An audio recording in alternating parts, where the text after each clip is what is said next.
information.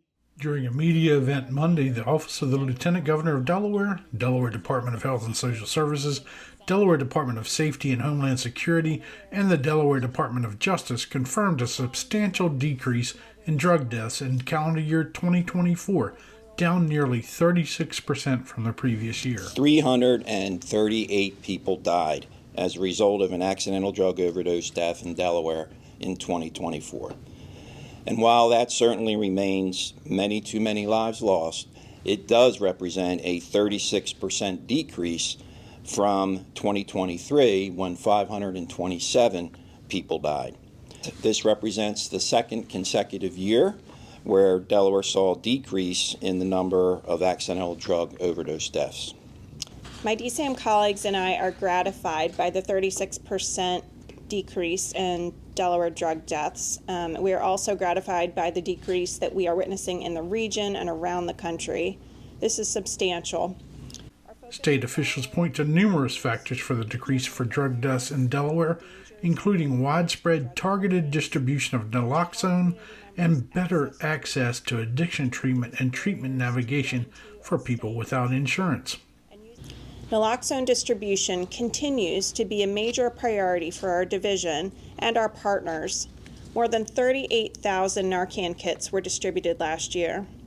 We encourage all community members to equip themselves with the free Narcan kits that we distribute. This is what a Narcan unit looks like. Please visit helpusherede.com for information about in-person training that is offered regularly throughout the state. Free Narcan is also available through the mail, as well as at 5 of our harm reduction vending machines that are located throughout the state. Addiction impacts every segment of our society, and consistent messaging to our state citizens about the treatment options available to them must and will continue. While we are encouraged by the substantial decrease in the number of fatal overdoses in 2024, we know that much work remains, and our division remains very committed to continuing to offer services to the individuals in our community who are affected by addiction, which we know is virtually every family in the state. This crisis has devastated families, as I said, in every community, urban and rural alike. No corner of our state, from Del Mar to Claymont, has been untouched by tragedy.